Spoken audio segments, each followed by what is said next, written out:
started. Okay, good morning, everyone. Today is Tuesday, February 10th, and it is 9 a.m. And we'll now call the meeting of the Gilpin County Board of County Commissioners to order. And as for the agenda review, we will have a slight change. After we conduct the regular business meeting, we'll go ahead and recess to executive session and move the commissioner site visit to the community annex afterwards. So we'll have a little more time for that. And if I could have the county attorney query us regarding conflicts of interest, please. Madam Chair, do any members of the Board of County Commissioners have any conflicts of interest with respect to any item on today's agenda? I have no conflicts of interest. I have no conflicts. I have no conflicts. Seeing none. Okay, thank you. And next we have time for public or press comment. And this is limited to 3 minutes for each person. And our county manager Rears will keep time.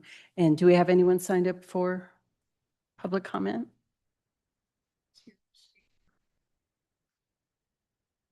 Are you in favor? Are you wanting to speak during the variance or is that? I'm not sure. I just want to. Okay. Hello. Hello. Can anybody hear me? Yes, we have someone in the room that will be doing public comment, and then we'll call for those online. Oh, okay. Okay, thank you. Cool.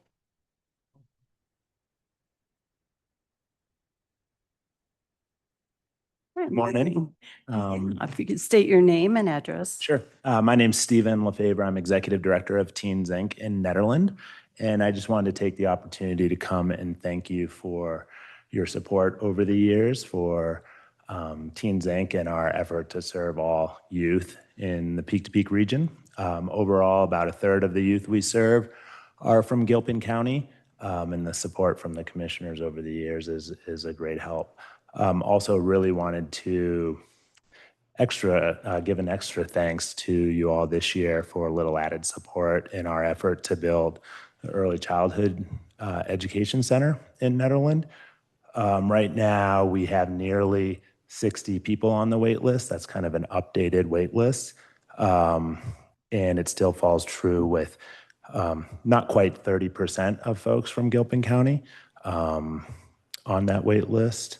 Not including the folks that we serve at the current New Explorers Learning Center. So we do serve quite a few folks from Gilpin County, and your support in the development of the new center there is greatly appreciated. So thank you. Oh, thank you. Oh, one more thing. If any of you ever want to come and check it out, either Teens Inc. or the new center, please definitely reach out. Great. Thank you for the invitation. We appreciate it. Okay. And is there anyone else? No. And anyone online? Hi. I'd like to say something if I could. I can't find the raise hand thing. Maybe it's gone now or something, but. Okay. If you could give us your name and address, please. For the record. Yeah. Okay. Thank you for taking a comment. My name is Bill Merline. I'm at 86 Spruce Way. And I just wanted to thank the commissioners today for considering their letter of support to the Golden Gate State Park regarding the park's application to Dark Sky International for the park to be designated an urban night sky place. The letter is particularly well written, covering the most important points of the topic. Thanks to Jamie and her staff for preparing this. It has mentions of the 2022 outdoor lighting ordinance of Gilpin, which some of you, particularly Sandy, may remember as being a long and difficult slog to get in place. I'm glad to see the continuing interest in controlling artificial light at night. There appears to be only a handful of such sites worldwide with this designation, and it would be an honor for the state park in Gilpin to be among them. It would highlight the concerns of Gilpin County to our natural environment and show that there is more to Gilpin than casinos. People deserve the right to enjoy the night sky just as they deserve the right to sunshine, wind, rain, or snow. But control of light pollution is about far more than just the night sky. It is a vital environmental concern. Artificial light at night causes severe human health consequences, contributing to sleep disruption, cancer, diabetes, and heart problems. Such lights can can distract or even temporarily blind drivers at night and are effectively road hazards. All living things have evolved to require a true day-night cycle of natural light to function properly. Therefore, artificial light at night also causes severe problems for mammals, birds, insects, fish, and even plants and trees. So I congratulate you on this effort, and I hope when the updates to the land use code return in upcoming months, including the outdoor lighting regulations, that you will ensure that the current lighting code does not get watered down, and if anything, it gets strengthened. Thank you for your concern. Okay, yes, thank you for your comments. We appreciate it. And yes, the staff did a great job with writing that letter. We appreciate their work on it. And we'll go ahead. Is there anyone else for comments? No one has expressed interest by raising their hand. Commissioner Berman? Okay, then we'll close the period for public or press comment and move on to the consent agenda. And are there any changes to the consent agenda from either commissioners? No. Madam Chair, I move that we adopt the consent agenda. This consists of Resolution 26-013, the Treasurer's Public Trustee Semi-Annual Report. And I did notice on the report to highlight that the general fund balance ended the year at 28.8 million, and there are 36.5 million in total holdings with the county at the end of the year.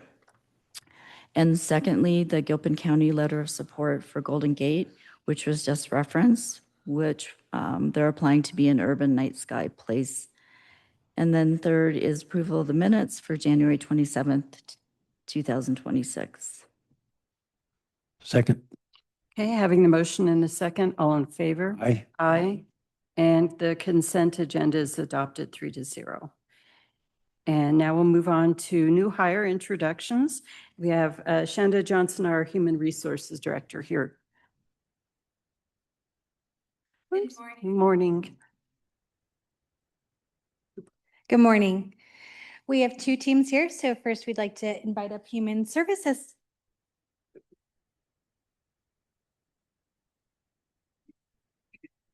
Good morning, Commissioners. It's my privilege to announce David Jocelyn has been promoted to our Human Services Deputy Director as well as the Community Benefits Manager, effective last week. Yay! Congratulations. Yes. Tell us a little bit about yourself, David. Just kidding. Yeah, We know. tease him because he's no new guy for us here. I was actually thinking, what's old is new again? But I didn't want it to sound insulting. David has a long history with Gilpin County, especially with Human Services, and we're excited for him moving into this position and being able to help direct Human Services in the future. Yeah, I look forward to moving into this position with great anxiety, anticipation, and excitement. Like I can feel the weight of responsibility just kind of settling on my shoulders. Descending down. Yeah, you're That's right. you're coming in at a really challenging time. Or I know it's now the new phrasing, a time of lots of opportunity for you.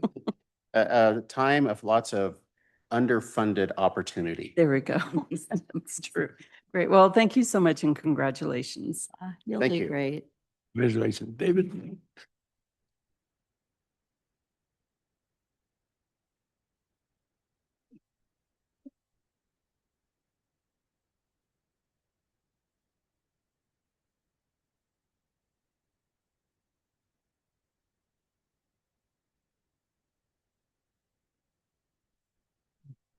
We have another familiar face here, so it's my pleasure to introduce our new Finance Director, Lorna Plamondon, who's served as the interim finance director off and on for a number of years and really kept the finance office afloat. Really rely heavily on her service, and it's a great honor that now she is in a permanent role as the finance director for Gilpin County. Great. And congratulations. We appreciate all the work you've done, and now you can do it in an official capacity for us now. Yeah. Thanks. Yeah, we're glad to have you because we're familiar with your fabulous work. So congratulations. It's a good job.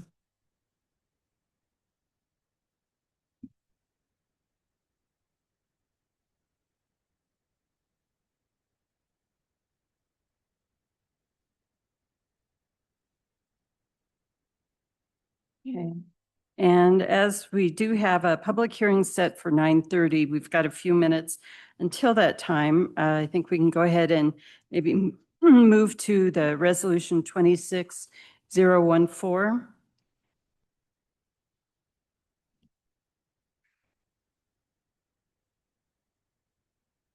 And this is for the inclusion of human services in the 4-day work schedule. And Janie Barker, our human services director, is here. Good morning again. Morning. I think you all realize that human service work is very impactful on one's not only mind and body, but also on their soul. And I have been doing a lot of research and discussions with several different parties, including my own staff, in just trying to figure out the best way to help them meet the needs that they have to be able to continue the hard work that they do. And one of the things that has come up has been to work longer days and less days. So I did meet with my staff. I met with my human services leadership team, and we've been having discussions. I also did a survey of my staff and came back that everybody would like to change our hours a little bit. And so in keeping with what the county already has in place for most departments, as you know, back in 22, 23, there was a shift to 410 schedules. Not everybody in my department wants to work a 410 schedule. And so we were debating on how to make that happen for us. So we came up with being open to the public 4 days, 10 hours, and then being open on Fridays by appointment only. This kind of leaves flexibility for our staff as well as for our clients who may want to come in on a Friday. As long as they make an appointment, they'll be able to do that. So we just wanted to bring that to you and look for your approval of this resolution. And you also noted senior services will continue the senior lunch on Fridays. Yes, senior services will continue senior lunch as well as transportation on Fridays. Okay. So their schedule will remain as it is currently.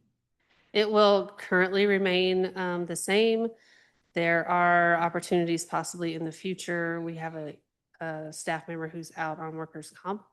And so when that staff member returns, there will be the eligibility for them to do possibly a different type of schedule, either 410s or working 9s with a half day on Fridays, that kind of thing, so that they can have a little more flexibility in what will best meet their own needs, Okay. as well as the clients.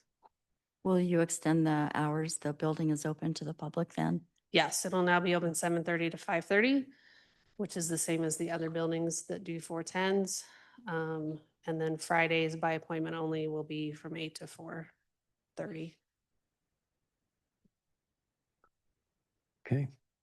I guess I just kind of have a question too. I know there's always a question of safety. So on those appointment days on Fridays, will there be at least two staff members in the building, or something to consider, just safety, not having someone there alone? So the building won't be open to the public. And there will be at least one staff member, possibly two on Fridays. And the senior services staff will be in and out of the building depending on what they have going on with senior lunch. So they will be in the county. And then obviously the building is secured. I mean, on those appointments, yes, we want to have somebody else there. So we will work with the two people that want to do Fridays and make sure that there's coverage for them. And does the state have any requirements for what days of the week you're open, or is that left to each county? It does not. It does require that we have our hours posted for when we're available for clients to get EBT cards, which is like the food stamp cards. There's other things that go on that as well. So we have to have those hours posted, which we already do. We will change those, obviously. And then if we are not available to hand out EBT cards kind of in a normal course of day, 8-ish to 4-ish, then we have to post a sign that says where people can go to get one or to get other food resources. So we will have signage for that as well. Okay. At this point, I would move to pass resolution 26014, inclusion of human services in the 4-day work schedule already adopted by the Board of County Commissioners. Oops. So obviously it should be 26, so that is an error. So it would be 20, the resolution should be 26-01. What did I say? Did I not say 26? Yeah, Yeah, it's correct on the, printed. It's printed 25, so. They had 26, yeah. I'll second. okay, and all in favor? Aye. Aye. And great, 26-014 is adopted 3-0. Great, Thank you. Thank you. And then our plan is to begin that on March 16th. Okay, March 16th. Yeah. And if the board's curious, this is probably the last department that would be eligible for any sort of 410 schedule. Leaving the other departments, obviously the sheriff's office and then the Parks and Rec department, since they're obviously, they have this 24/7 schedule, but there are individual schedules within each office where individual staff members work 410 schedules, but their office hours would be different than everyone else. But this would be the last office that I think would be eligible for this shift. And you have the option of the 2-day a month work from home. Yes. Yes, and we do have a few people that take advantage of that as well. Okay, good. Okay, great. Thank Thank you. And then still having a few minutes, we can move on to the county attorney's report. Thank you, Madam Chair. We have a few things that are still on our plate in terms of legal review and drafting. Our hazardous properties ordinance. We've worked on an easement for United Power. We worked on the software and services agreement for Pneumo Information Technology and the UMR Administrative Services Agreement. We provide legal advice on a number of matters, some of which are litigation related and confidential under the attorney-client privilege. We did work on some tax issues, some public health issues, and some planning and land use issues that came up. And also we are continuing our work on the revisions to the land use code. And I think that the comment earlier about preserving a recently adopted dark skies program is, top of the agenda in terms of moving those things forward. We're here to answer any questions that you may have. Okay, do you have any questions regarding the county attorney's work? Well, I know that you are working on some land use as far as clutter and beyond clutter, some violations of trash and things like that on properties. Are those moving forward still? I can look into that and get back to you. I'm sure that if we have an enforcement case in front of us, we are pushing that. I know my colleague Jack Reutzel is working with some lawyers in our office on certain matters. I don't have a present update on that, but I'm confident that those items are moving forward. Yeah. Thank you.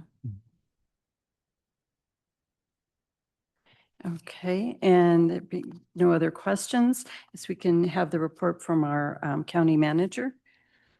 Thank you. Thank you, commissioners. You have my report in front of you.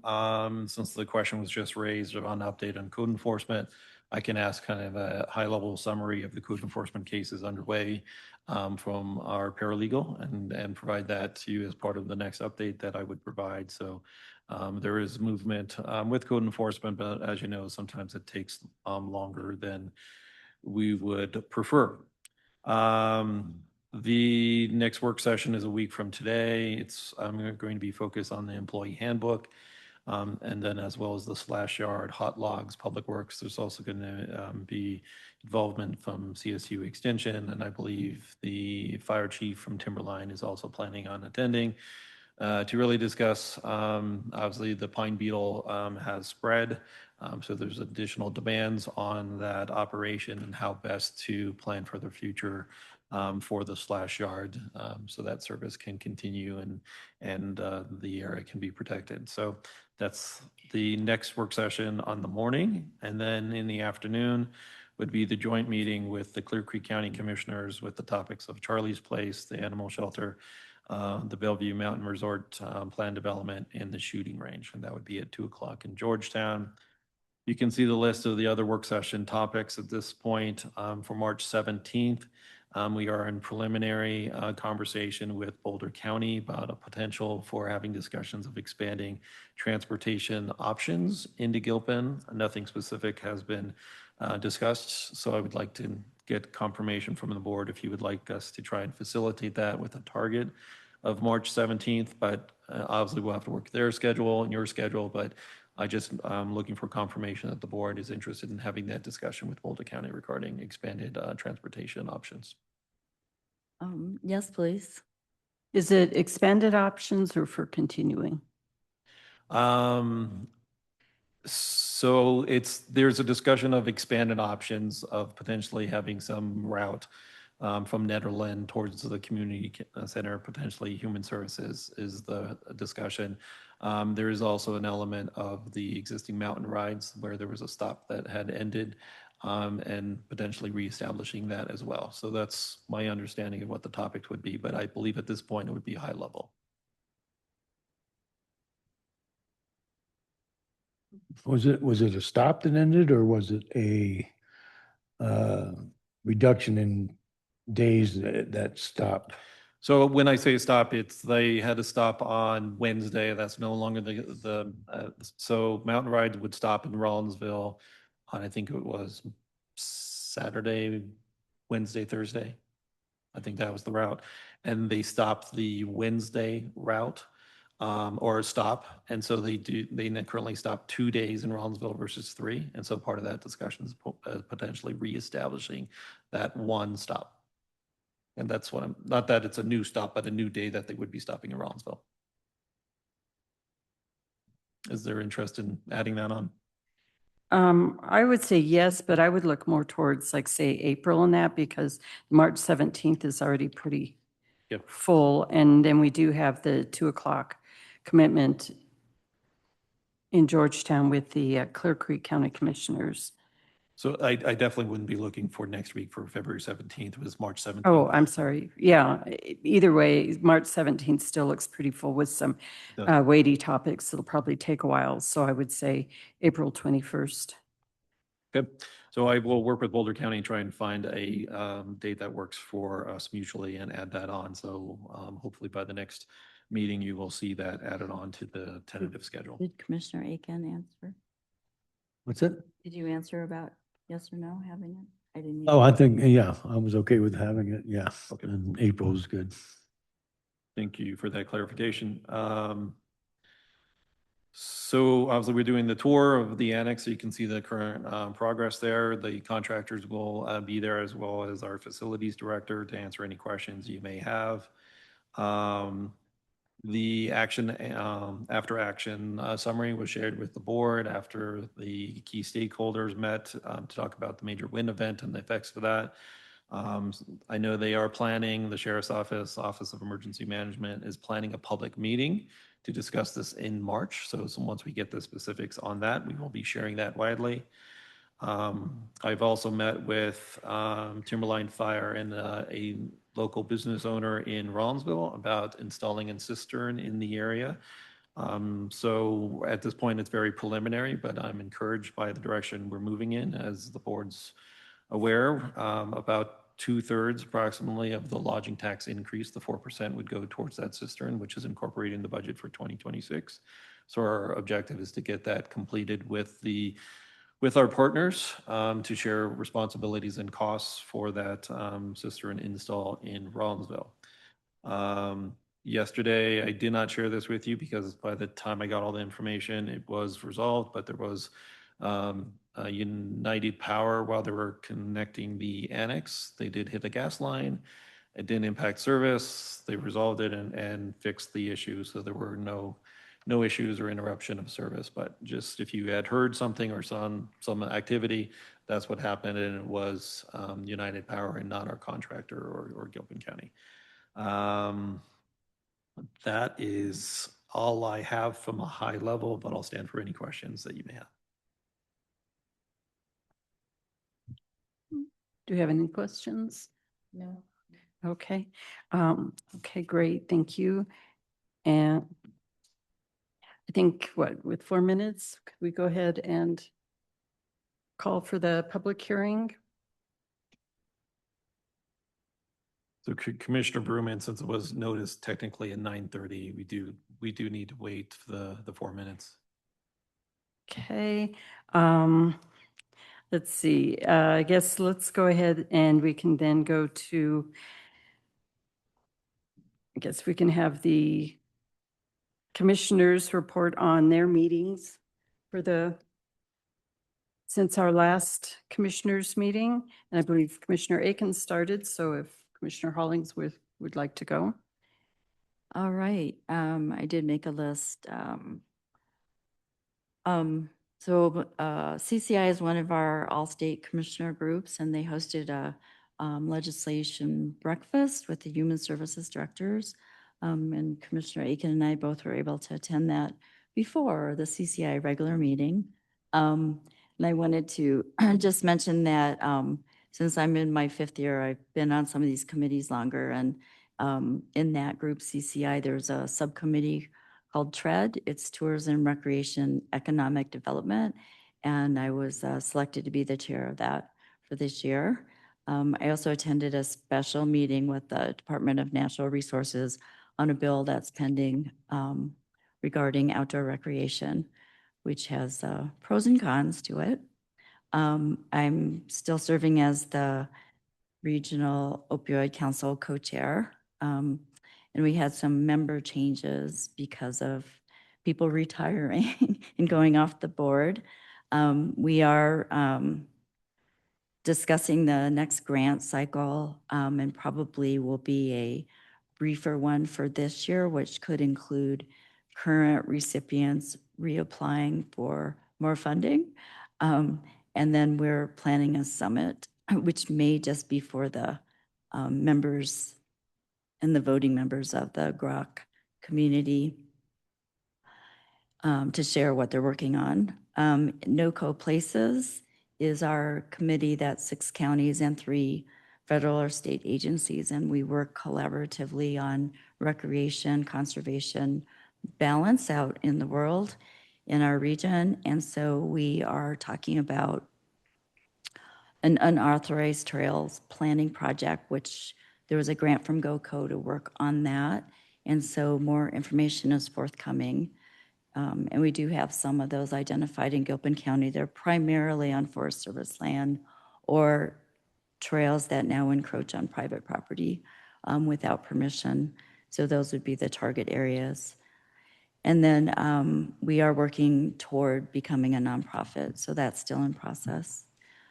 Jefferson Center, that's the mental health center that we contract with, and I'm on the finance committee, and there are struggles based on the aforementioned cuts and changes in opportunities in the state. And then I did attend the Wildfire Resilience Code peer exchange. The reason I want to mention is that it was really focused on wildfire-ready communities and that certification process that some other communities are doing. And I think it would be good for us to keep an eye on that and maybe pursue implementing something like that. I know there's some talk about that has come to us, but it's actually an existing program. There's also another one that's a federal program as well. And let's see, I did want to mention that for those that are thinking about creating a conservation easement, there are grants that are available through Colorado Parks and Wildlife to assist with the costs for establishing an easement. So if you have a property and you're thinking in those lines, you might be eligible for some financial assistance. And then the last thing I'll mention is at the shooting range, we were told that it will now be run by the Clear Creek Recreation Special District, and they're hoping it will open in April. Yeah, thank you. Okay, and Commissioner Aiken? Oh, yeah, we'll just finish this up and. Yeah, TCAT conferences, we had a talk with Congressman Goose. We talked about the Department of Homeland Security funding, and also was on I testified for the PUC for the PSPS thing where we talked about the impacts that the shut-off had for the counties and for our county and the people affected and the businesses affected. And so we get tested on that and let them know that, we need more. Commissioner, can you get your. Oh, I'm sorry. Oh. Okay, anyway, I'm sorry. So I testified at the PUC hearing on the PSPS, and then we talked about how the effect on the county was and on the homeowners and the businesses and the communications that happened during there, or the lack of communications, and then I did meet with Jonah Goose on a website, and I think Sandy was on and Susan were on, so they talked about the Homeland Security funding, and I jumped on a Manit Medicare webinar. They talked about inpatient sustainability of Medicare and the future problems as far as long-term care, and the long-term care takes up 35% of the whole Medicare budget. And so they were talking about possible ways to, fix that or further get funding and stuff. And I had a watershed meeting, and that was it, except for the CCIs and the CCAT, which were our first steering committees. Right, and yeah, they took up a total of, 2.5 days for all of those. And as for mine, I've gone quickly here. Of course, the CCI and legislative briefing, and then all the steering committee meetings. For the early childhood council meeting, we're in the transition mode, so we had a meeting with the some stakeholders from Jefferson County, Clear Creek, and Gilpin. We came up with the name. It'll now be called the Gateway Partnership for Early Childhood. And we discussed the transition into that, which will take place on July 1st, 2026. Had an Economic Development Loan Committee meeting. And then for the Economic Development Committee, I was elected treasurer for that. So I had a briefing in regards to their finances and all, and what we'll be looking for and our financial goals for the next year. Had a meeting for the OWTS legislative research briefing. That legislation that we were going to be putting forward with Rep. Smith has been put on hold due to funding issues, but through the university, they'll still have 3 new students that'll continue on with research that'll concentrate more on the size of the need and possible I guess, foundational work for that legislation that we hope to bring in possibly next year or the year after.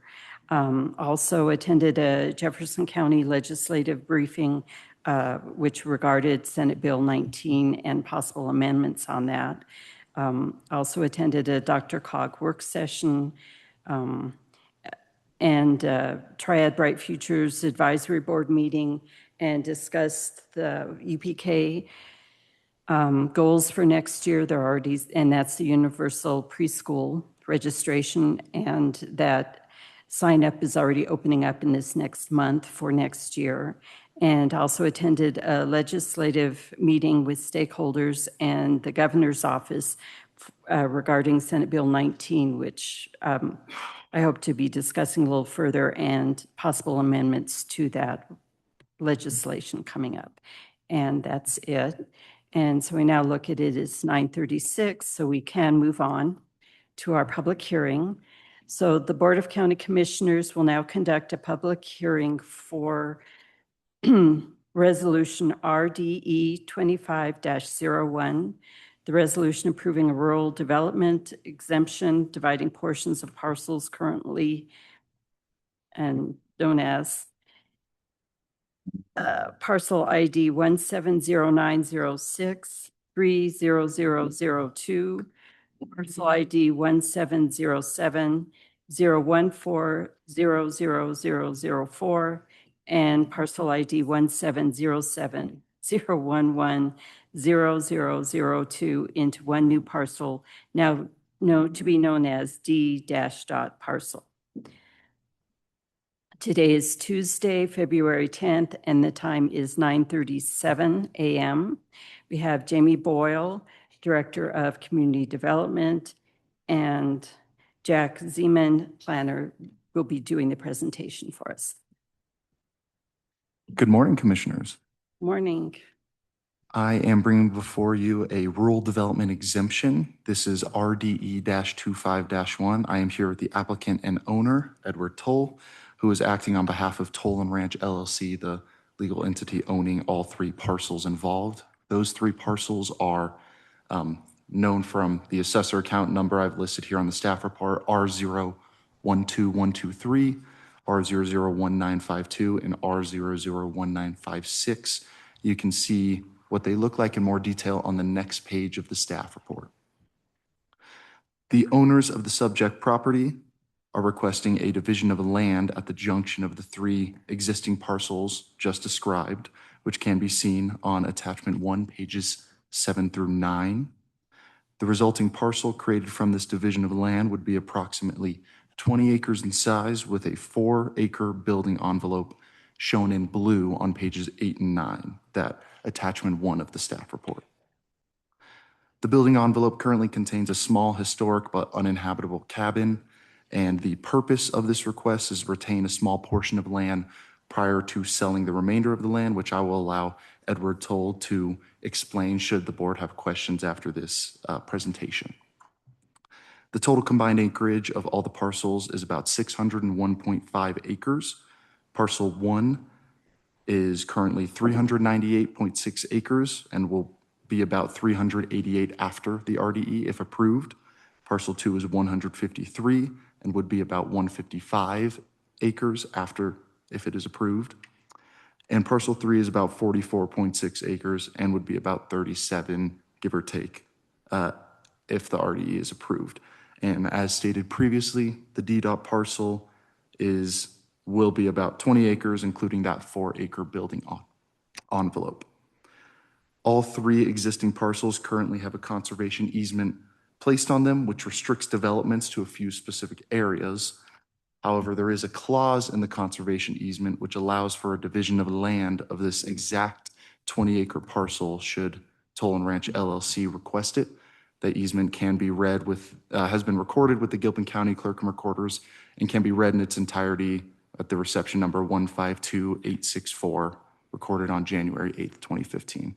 And all three sites are rural residential zoned.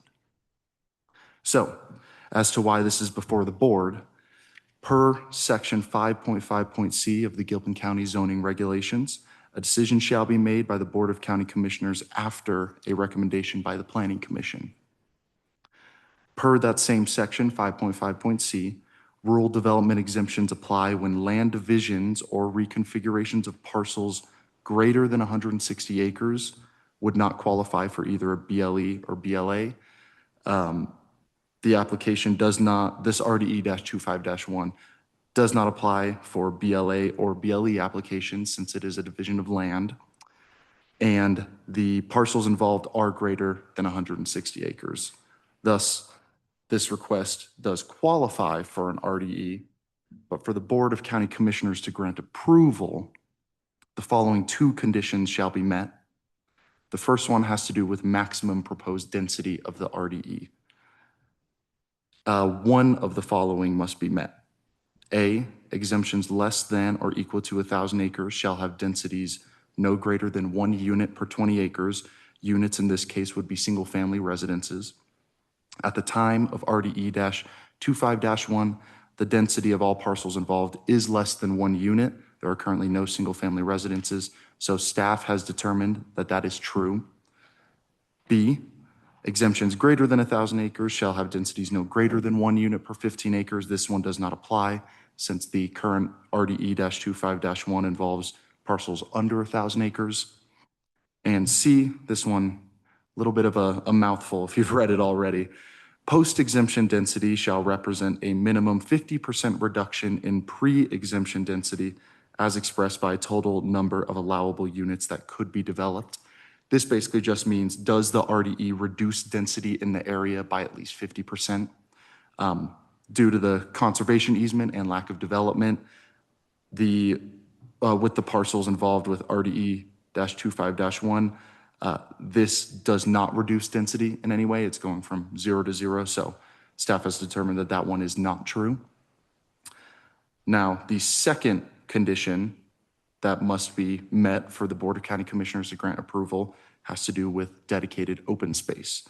So one of the following must be true. A, building envelope shall not exceed 10% of the total lot area, all parcels included. Staff has determined this is true, as the only building envelope being proposed is 4 acres, which is less than 1% of the total lot area. B, 67% of gross acreage shall not be included in any lot or parcel eligible for residential or commercial development. Staff has determined this is true at the moment due to that conservation easement. The proposed site conditions have 96, give or take, % of the total acreage remaining under that conservation easement after this RDE, if it was approved. And C, similar to that previous one on the other standard, no dedicated open space requirement is required when post-exemption density represents a minimum 50% reduction in pre-exemption density. Same thing, does this RDE reduce density? Staff has determined no for the same reasons, thus open space is required. So moving on to the conservation easement, staff is not the regulatory body overseeing the conservation easement, but we can confirm that the applicant remains compliant with the following 3 conditions set forth by the conservation easement. Number 1, the DDOT building area is located on a 20-acre parcel of land as identified on Exhibit B-1 of the conservation easement. This can be seen on attachment 3, pages 11 and 12 of the staff report. Basically asking, is the RDE application parcel the same as shown in the conservation easement? Staff has determined it is. Number 2, if the Toll family ownership elects to convey the property outside of the Toll family ownership, the Toll family ownership may subdivide and retain ownership of the DDOT parcel as a separate parcel. Basically, only the Toll family may initiate the subdivision. That is true. And 3, prior to the division of the DDOT parcel from the property, grantor shall complete the process and obtain approval for selection of building area as described in section 5.1.9 in the conservation easement. As you can see on attachment 4, page 13, all conservation easement holders have been notified and approved this change for the RDE. Staff did want to mention one more comment before moving on, that might answer a question from the board, which is the reason why we're focusing so much on the 20-acre parcel and not the rest of the parcels. This is just due to the fact that the 3 remaining parcels would still be over 35 acres, which would mean that the subdivision exemption standards don't apply to them. With that being said, when we are applying the RDE standards to the 20-acre DDOT parcel, we use the acreage of all the parcels involved, just to ensure that it is rural development that is happening. That makes it exempt from the subdivision standards. Public noticing also happened per the zoning regulations 1.6.f. Staff sent out a written notice to adjacent property owners on January 21st, posted a sign on the property on January 26th, and published notice in the Mountaineer newspaper on January 8th. No written comment has been received, and as stated previously, all conservation easement holders were notified of the change. Finally, on to the recommendations. Planning Commission, the RDE-25-1 was brought before the Gilpin County Planning Commission on January 13th, 2026. Planning Commission recommended approval of RDE-25-1 by a vote of 7-0. Staff also recommends approval of RDE-25-1 due to the adherence to the criteria listed before and the adherence to the conservation easement standards. So the board may approve the division of land, approve with conditions, deny, or continue to a later meeting date. Thank you. Okay, great, thank you. We will now open the hearing to public comment. The speakers must state their name and address slowly and clearly. And do we have someone signed up? We do, Margaret. Okay, if you can go ahead and come forward.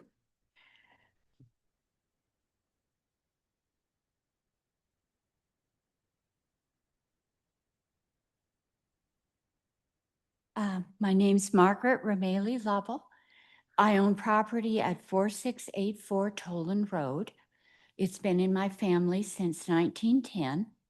And so I have been a neighbor of the entire Toll family for that my family has, and during my entire lifetime.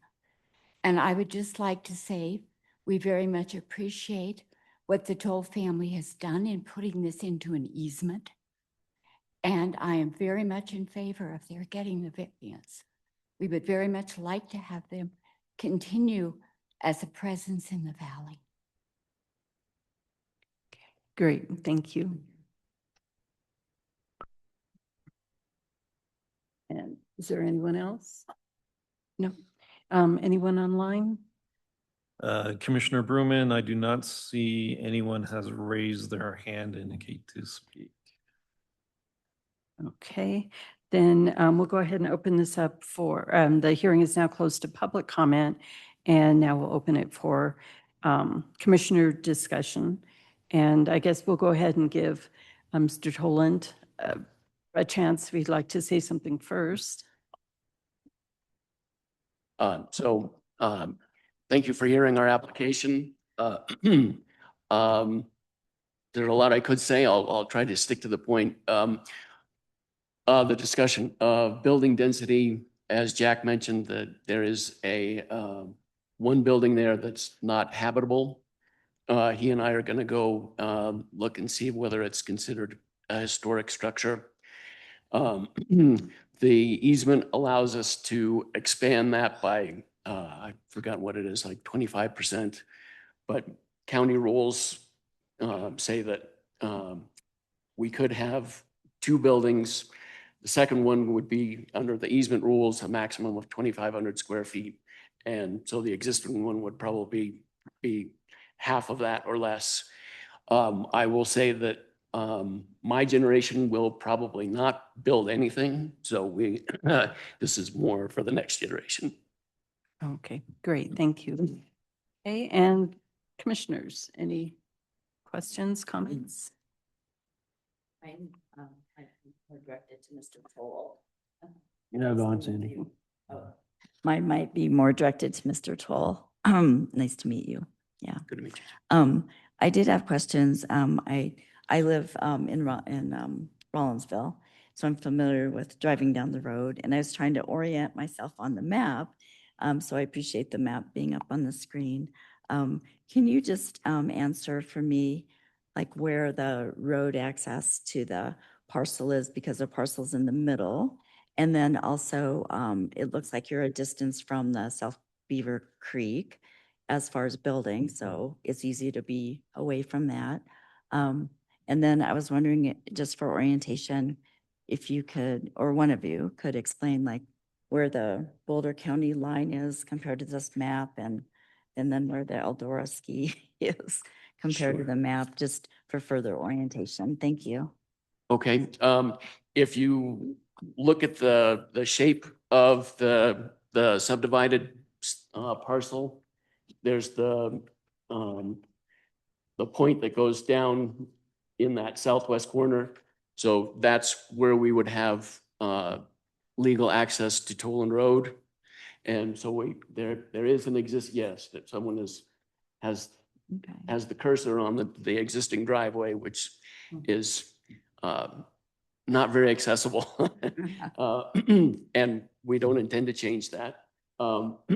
As far as the Boulder County line, I don't know exactly, but I don't think even the largest parcel, I don't think that even borders on Boulder. And so the parcels that Eldora uses are farther to the east from here. Yeah. By, I would say, probably a half mile to a mile east of there. So the Kinglet Trail is over that way too? Yes, yeah, that's where the Kingland Trail is, yes. All right. Jack did measure the distance from Oh, the county line. Yeah, good. it's from the northwest corner of the green parcel, parcel 1, directly north. Boulder County is about 1.75 miles. So there's a few more parcels in between. And Eldora is almost from that same corner northeast, about 2.5 miles. Okay. Thank you.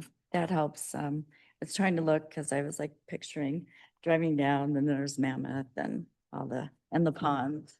Yeah. So your property won't include, it'll include one pond.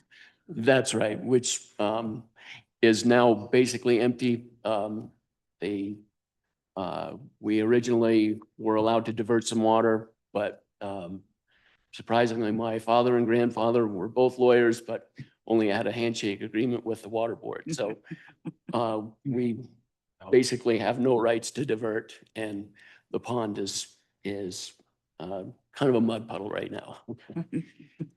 There is, under the easement, there's the possibility to establish greenback cutthroat trout, a hatchery there, and that would be in that area.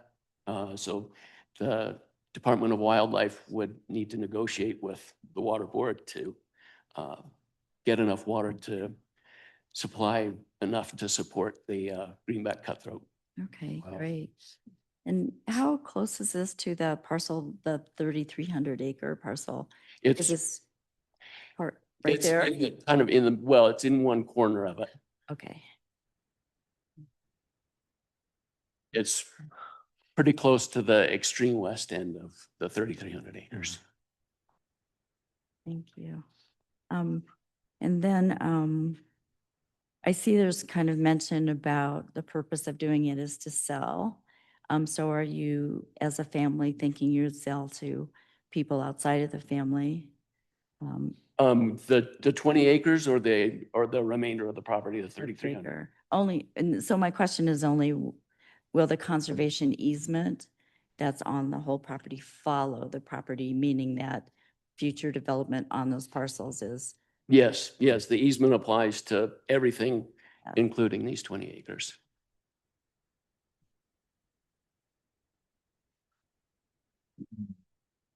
I know there has been some concern. Margaret was saying that some residents or landholders in the valley were worried that there was going to be a lot of development, but the easement is permanent, so. Yes, okay, right. All right, well, that eases my mind as a person that lives that way too. Thank you. And I appreciate your mentioning that it's kind of in preparation for the future generations, because that kind of gives them a little, some different opportunities in that, within that 20 acres, but we'll keep the easement in place and.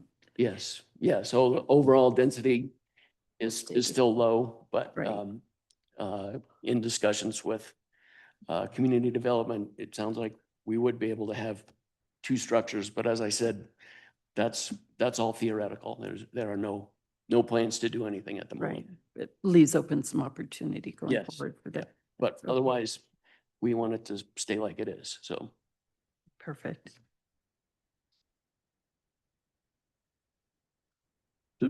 I'm not sure, is there, does South Beaver Creek run through the property or is it, Sorry, South Boulder, South Boulder? Yeah, is that anymore? let's see. We have part of the dike, I believe, but not any of the stream bed itself. But so not on the 20 acres, but it does. And you don't have any water rights on the property? Well, there were some from Jenny Creek that were like 1870, but not really useful. So basically no water rights from South Boulder Creek. Yeah, and the hatchery you talked about, it'd have to be the CPW? Yes. An approval from the water board? Yeah, they would have to make arrangements to be able to divert enough water to support the hatchery. Well, let's hope for some snow this year. Yes.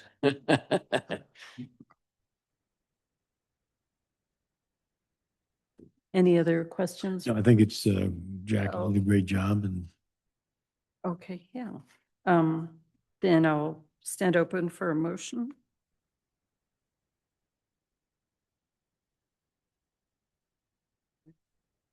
I think so.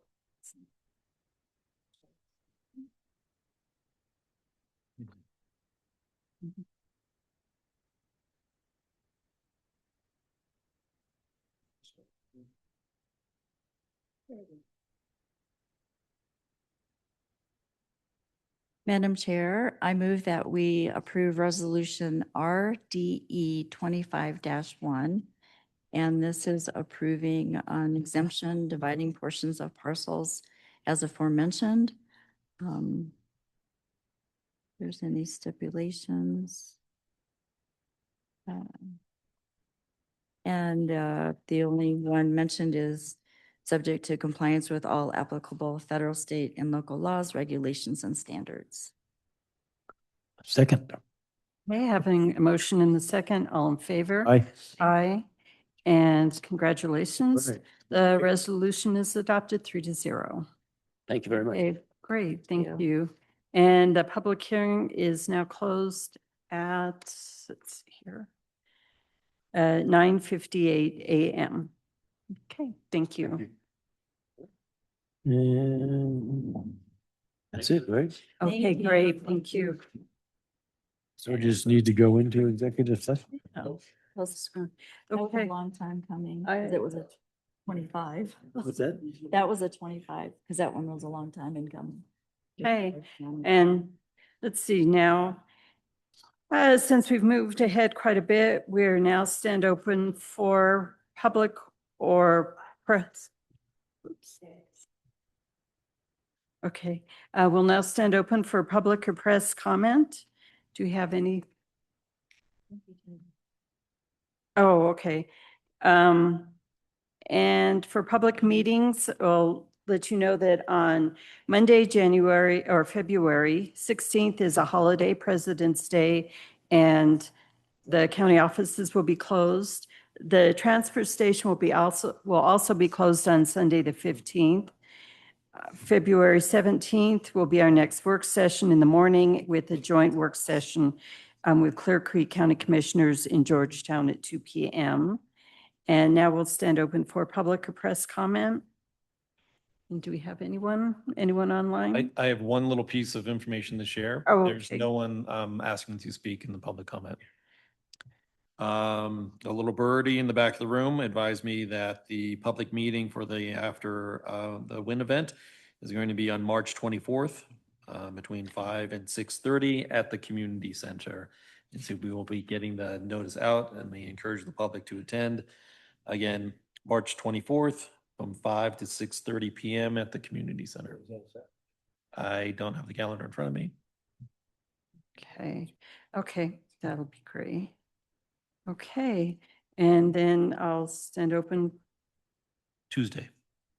It's a Tuesday. recess. A motion to recess to executive session. Oh, okay. You want me to read this? Mhm. Okay. I move to recess to executive session for the purposes of receiving legal advice on specific legal questions under CRS 24-6, 402, 4B and B. I second. Okay, having the motion and second, all in favor? Aye. And we are now recessed to executive session. Take a couple minutes here. Okay, yeah. My granddaughter is still. Well,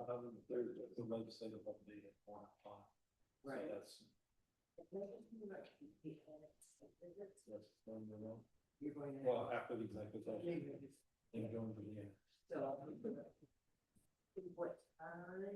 Remember? Yes, we did. We had it. I can text you in there. I'm not, after I went, oh, it's just always here, Poland. It's like, oh.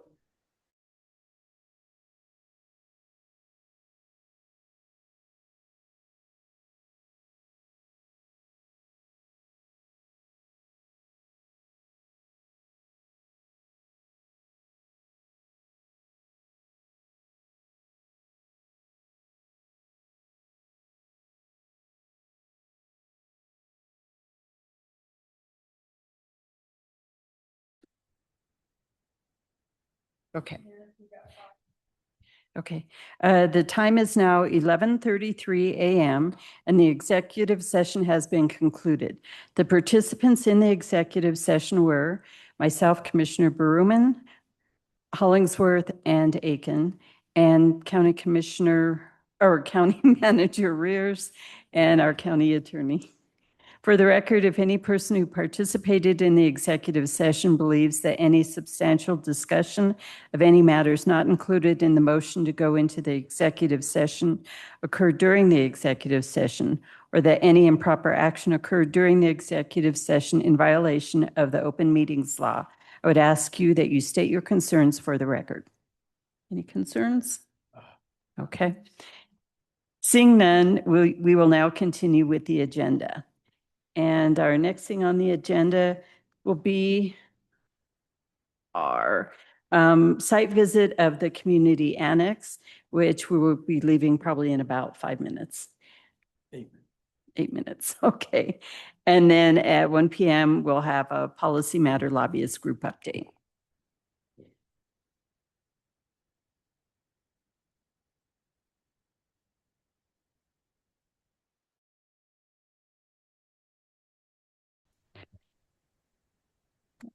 Oh, okay, great, thank you. And we have our treasurer, Mary Lorenz, here. If you want to speak on this. So the majority of the treasurers in the state of Colorado are for this bill, and so is Gilpin County. This doesn't currently affect us, but it has in the past and it could in the future. Okay. Did you talk to the assessor have any say in this, or did they support this also, or does this affect them at all? I don't think this is one I've talked to her about. Okay. But it does seem to really streamline and help out dealing with these mineral rights. It does, because our goal, the assessors and my goal, is to eventually get the severed minerals back with the property so that you have one account instead of two accounts. And this process would help that. Okay. In our commissioner meetings, there was general favoritism for it, you know, to have this happen. Someone asked a question though, what if someone doesn't want the mineral rights transferred in the future? Is there any downside to having them transferred to go with their surface rights? Well, I suppose there could be if you wanted to pass those mineral rights on down to an heir or something. Or possibly if mining were to become popular again, Then you, then you could maybe sell those to somebody else, so you, make some money off of it. oh, so they could still be separate as far as function. Correct, but there are stipulations of what a surface right only owner could do. And I don't know what those are, but there are stipulations. Thanks. Okay, and so a position we'd want to take on this would be a support? I support it. Or monitor either. No, if you guys want to support it, Yeah, I would say support because it I don't seems, see a downside. yeah.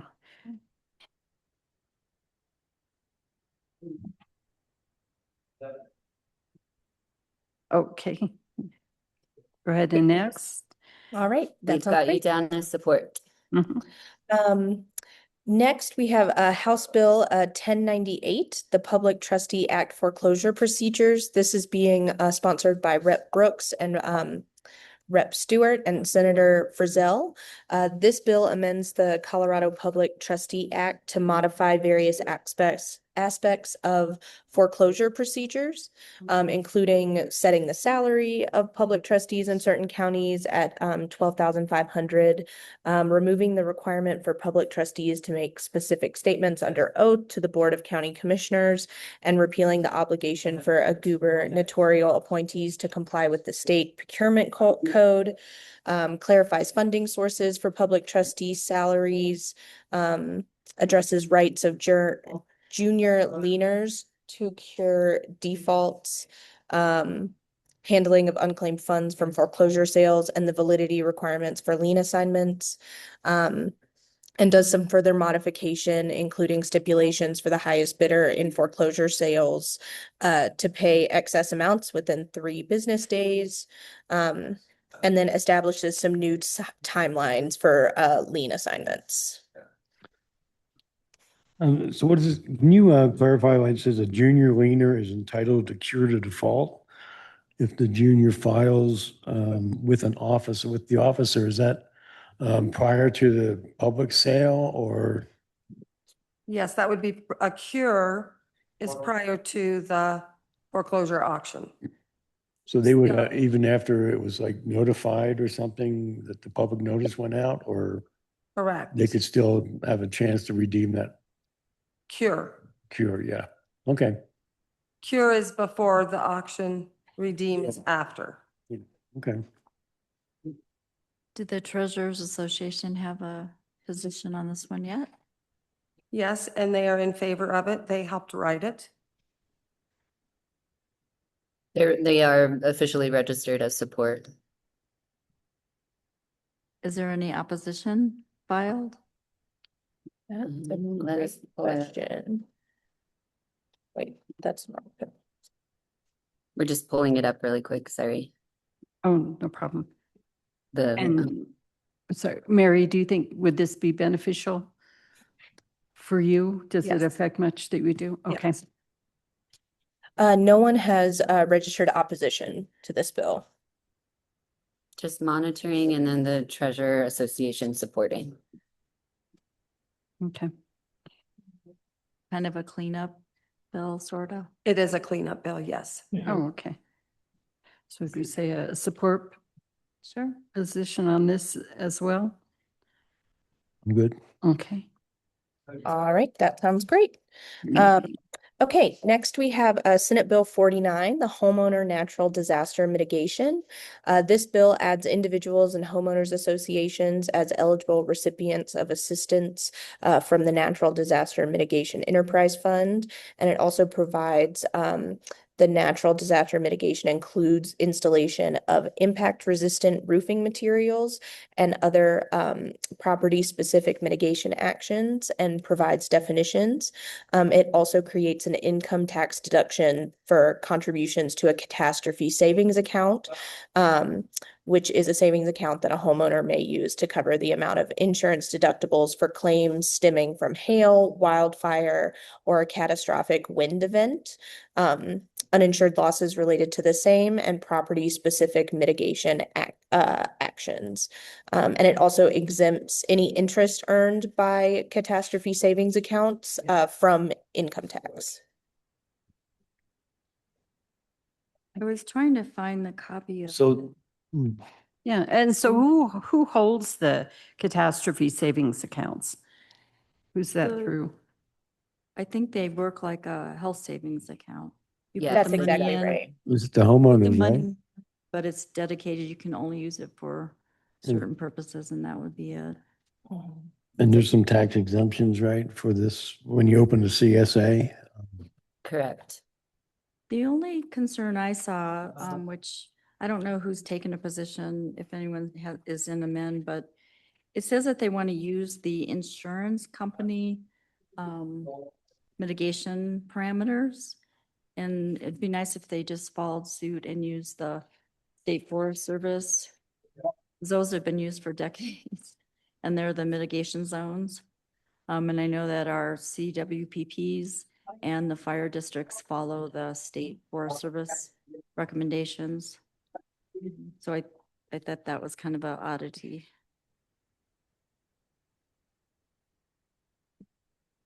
Sorry, everyone. We were having some volume issues.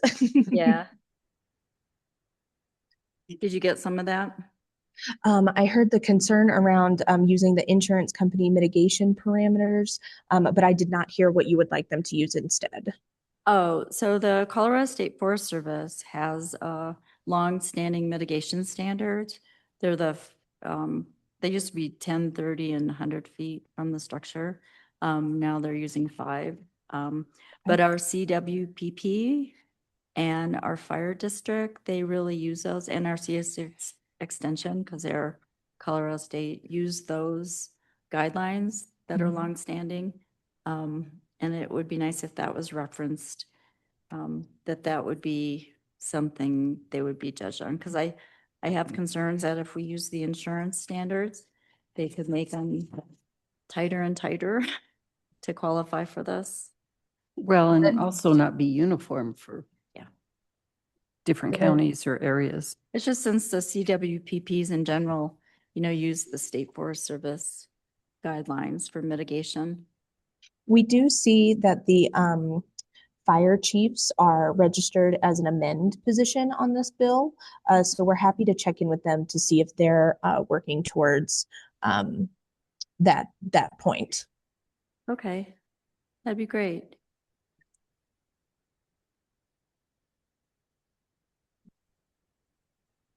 Okay. Okay. Do we want to hold off on taking a position and we'll report back? Yeah, that'd be great. So we can see about the fire chiefs. Yeah, we can just monitor her now, I guess, or do you want monitor or no position? We could monitor. Okay, monitor. Keep an eye on it. Yeah, absolutely. That sounds great. Okay, next we have Senate Bill 24, State and Local Unmanned Aircraft Regulation, being sponsored by Senator Liston, Senator Michelson Janae, and Rep. Soper. So it establishes the Unmanned Aircraft Systems Rights and Authorities Act, which authorizes individuals to operate unmanned aircraft systems for both recreational and commercial purposes within the state, provided they comply with state and federal laws. It prohibits state and local governments from requiring drone registration beyond federal requirements and clarifies that operating a drone in compliance with federal law does not automatically incur legal liability. It also delineates the regulatory authority of state and local governments, allowing the state to regulate drones used on state property while limiting local governments from enacting regulations on ownership, operation, and other aspects of drone systems.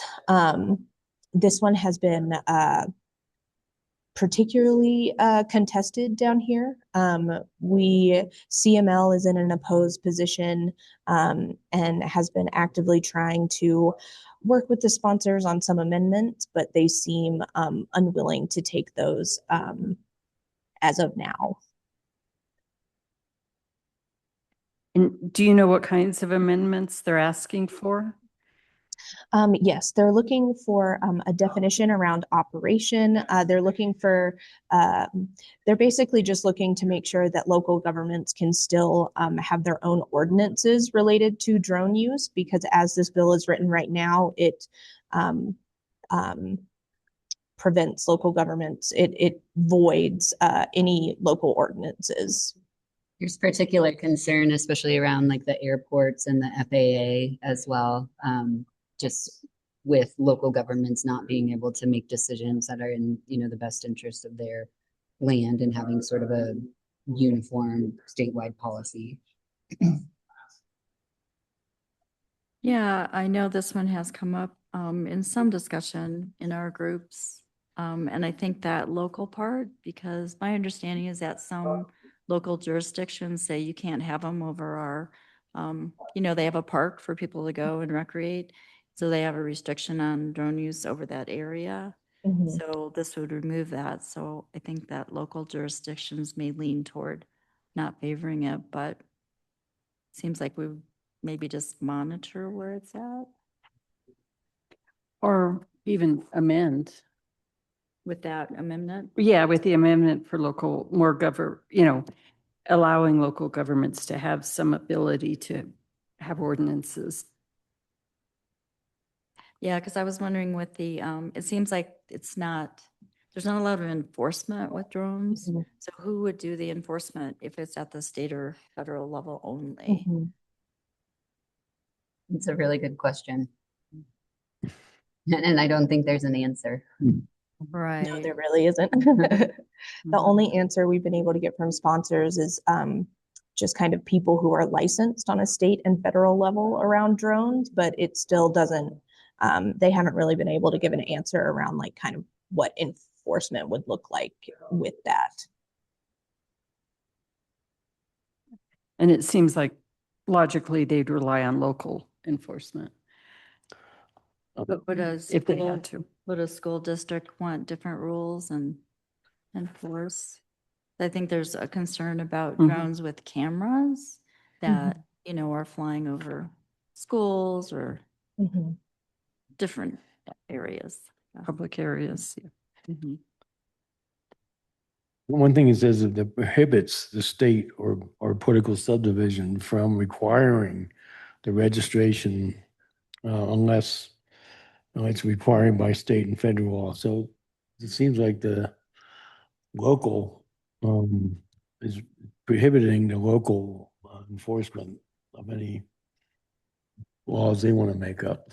Mhm. So they just go by the FAA and Yeah, and I can't say that I'm well versed in the FAA, all the rules. I know there are restrictions over bodies of water in certain areas, but I don't know. Do you guys know? Do they include schools? I'm not sure. I guess. I know there's so many feet above the ground too. It falls into the FAA jurisdiction.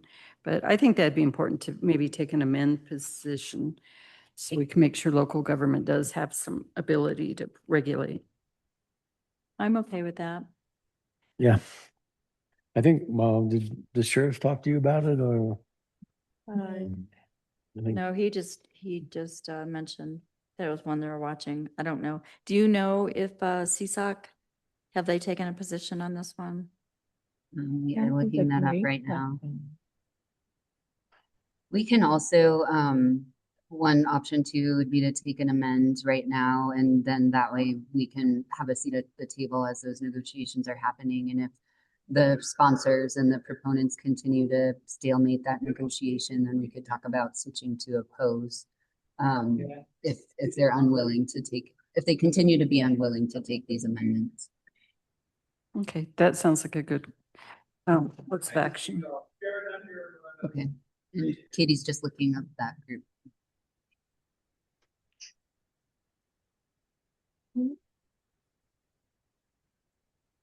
PMU is, In a monitor. There are a lot of positions on this one, so bear with me. There's all opposition to it? There's Yeah. a lot of Hmm. opposition to it, specifically from cities and counties. Yeah. I think Under Sheriff Demo expressed to me that he was in opposition. Let's see, they have a position on it. In general, we don't see a position yet, but we can we can make sure to watch out for that. it's not universal unanimous, but in general, our commissioner groups seem to take the stance of amend to try to make it better before firmly supporting or opposing. So I like the amend. That sounds great. Okay, we will move on to Senate Bill 70. This is Ban Government Access Historical Location Information Database. It prohibits a government entity from accessing a database that reveals an individual's or a vehicle's historical location information, subject to certain exceptions. It prohibits a government entity from sharing historical location information with third parties or government agencies outside their jurisdiction, subject to certain exceptions. And makes historical location information not a public record for the purposes of the Colorado Open Records Act. It does require a government entity that collects historical location information to adopt a policy to maintain compliance with the provisions of the regulatory scheme. And an enforcement action is created for the Attorney General to enforce the provisions of the bill. And any historical location information obtained in violation of the prohibitions of the bill are inadmissible in trial. I know our undersheriff brought this one forward as a concern. I think I don't know if they strongly have taken a position as CSOC or they just have concerns about it. And in our discussions, in our groups, there were pros and cons to it. I think depends on your thinking about where the information would go and be used. And in the commissioner groups, there was strong support for law enforcement having access to do the work that they're tasked to do. But the unknown is what happens when information's getting out beyond law enforcement. Yeah, I believe they wanted more guardrails in terms of use of the information. So did we want to take anything? Did we have any particular amendments or just monitor at this time? I'm not sure. Do you know what position was taken on that one? I don't have my notes. Yeah, I was trying to look. I'm Can't remember. Paper. Did you ask about, did you say CCI? Sorry. Yeah. Who were you Do asking? you have yeah. I don't see them in a position yet. CML is opposed. County Sheriffs of Colorado is opposed, as is the Police Chiefs Association. Yeah. The Police Chiefs Association. But this is one too where we would be happy to do some digging and see what the amendments out there are, if it's looking to be in a better place or not. Yeah, I don't have any amendments to articulate, so I kind of lean toward monitor. Yeah, I think monitor would be good. Monitor? Yeah, at this Great. time. Okay. That sounds like a plan. That We sounds brought it great. down. Okay, next we have House Bill 1080, County Mail-in Ballot Signature Verification Requirements, being sponsored by Rep. Pascal and Rep. Richardson. So currently, every mail ballot election coordinated with or conducted by a county clerk and recorder A single election judge personally conducts the review of each mail ballot for purposes of signature verification, unless the county clerk and recorder allows the election judge to use a signature verification device.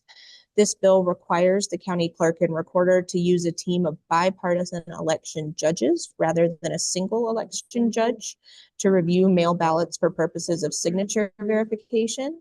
And it requires the Secretary of State to adopt rules concerning the procedure for using a team of bipartisan election judges for signature verification. Is Sahari on? Yeah. She just sent an email. Let me text her and ask for her to join the meeting. Hoping the email had something regarding this topic. Well, Oh, okay. She had emailed about it. Let's see, I was trying to look up. She had just emailed that she had concerns that may not keep moving. It's something that she's supported and brought up to us in past years.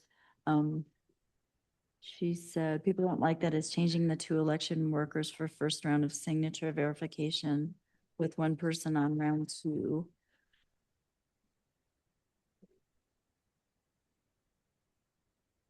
Because in our commissioner meetings, I think people favored having 2, and there was a little concern about whether they could staff 2, but it seemed like most people feel like in this day and age of election, it would give more eyes on the decision. It wouldn't fall to 1 person. Yeah, help with neutrality.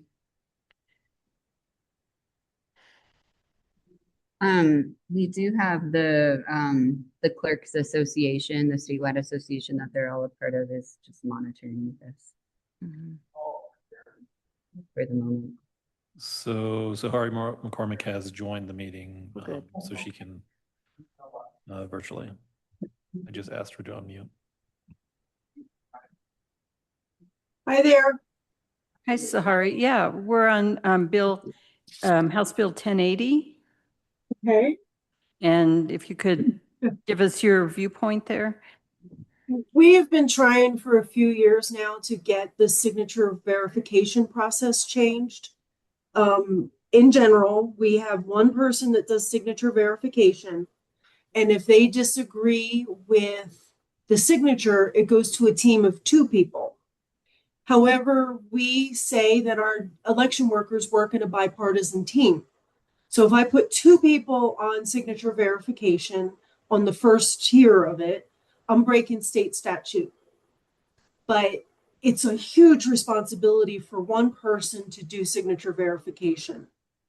This bill isn't perfect, but it's helping it move forward in a way that will help us so that I can legitimately have 2 people on signature verification as a tier 1 level when we first look at the ballots. You said the bill's not perfect. Would there be specific amendments that would help it? Well, what I understand is they were just flip-flopping things. So instead of having 1 person do tier 1, they were going to have 2 people do tier 1. But if those 2 people rejected the signature, then 1 person would look at it. And I'm not sure how that or why it reads that way. It should be 2 people, a bipartisan team on each tier of the signature verification, just to confirm that the signatures match. So Sahari, tell me if this sounds right. In our CCI, they said that there were 3 tiers. Tier 1 would require 2. Tier 2 would require only 1. Right. And then tier 3 would be 1 who gets the final say. Yes. Yeah, so that's. I don't understand why we would need to add a 3rd tier. If we did 2 on tier 1 and 2 on tier 2, and we have a bipartisan team making those decisions. It's a lot of responsibility for 1 person to make that decision on a signature. So if you get to the first 2 tiers and there are You're both on opposite sides of accept or not accept, then you need an odd number to make a decision. Right. In general, if the first tier rejects it, the second tier is usually able to make a pretty fast decision. If not, we would literally pull in another election worker from another station just to see. Oh, okay. We sometimes have had ballots where we've had 5 or 6 set of eyes on it to just confirm. In general, the signatures match, or we find a signature in the file.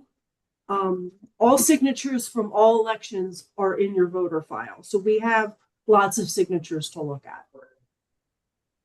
Okay. So then would it help, I guess, in terms of a position to an amend position with the, your suggestion that 2 people on both of the 2 tiers? Yes, that's my suggestion. The Clerks Association was not in favor of that. But in general, I think the bigger counties are calling the shots on this one. And it's very disheartening to the little counties who really need this.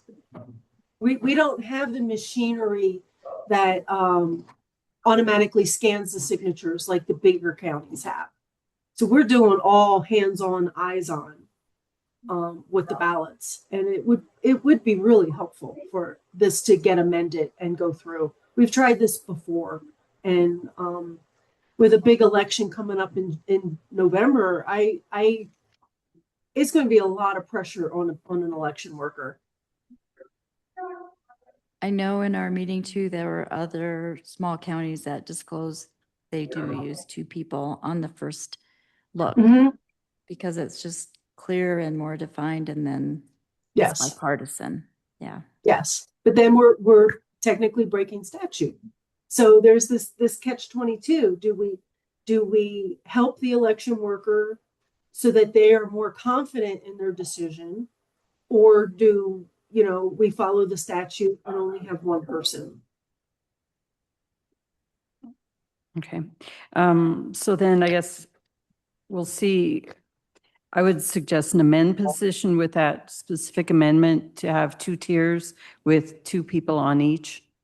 That works beautifully for us. Yes. And the other commissioners, what do you think? Oh, well, it's the same thing Sari's been saying. Right. So that's what But I think, but yeah. for our position today. Yeah, no. Okay. Totally. Yeah, I'm okay. Okay, great. So we'll do that. We'll have your back on this one.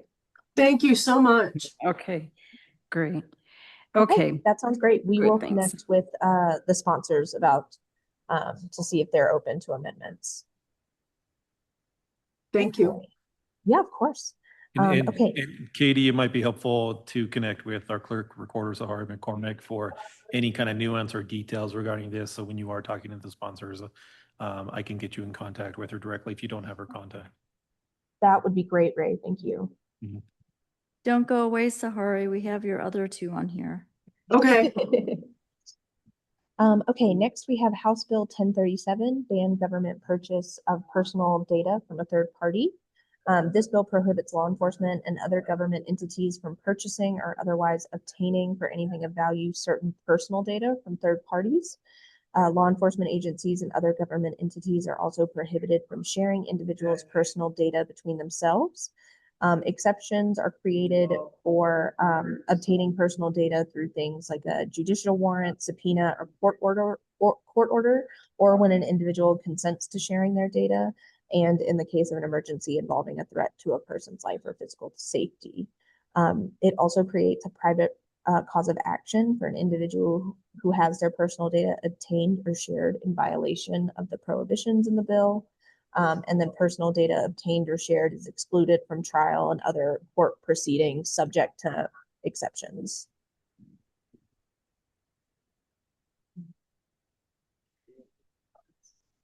Okay. I remember in our discussion, so Sahari, is your concern about the effect on county departments? Yeah.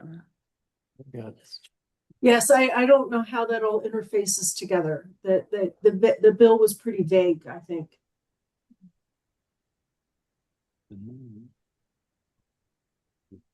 If I may, Janie Barker, Director of Human Services. There are some concerns that are coming up too in the human services world on this. We use third parties like the workforce number, the work number, to verify employment for benefits. And so we're just starting to kind of look at it. So I'm not clear on what all the concerns are, but I don't know if you've heard any talk about that, Katie. We've heard from other cities and counties that this would not only affect law enforcement, but could also impact some human services operations. Okay.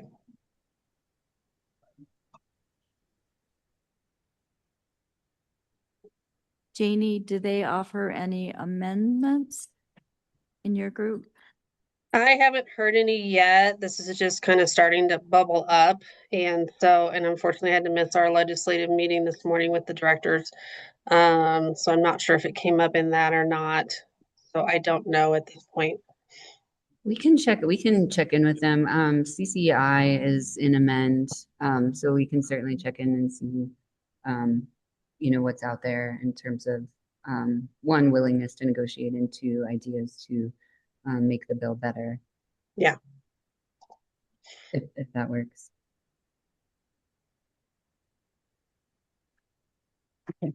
So does that work for us? Do you want to take an amend We'd have to position know or what wait the and see? Would have to know what the amendments are Oh, okay. to take a So, okay, monitor then at this point? I was trying to see if I had notes about the CCI amendments. Do you guys have notes about the CCI proposed amendments? No, I don't have those with me. I know we did quite a bit of discussion regarding that. We'll be okay monitoring because we don't have any amendments to articulate unless Sahari, Janie, Mary, and if you have a amendment. I don't have any amendments.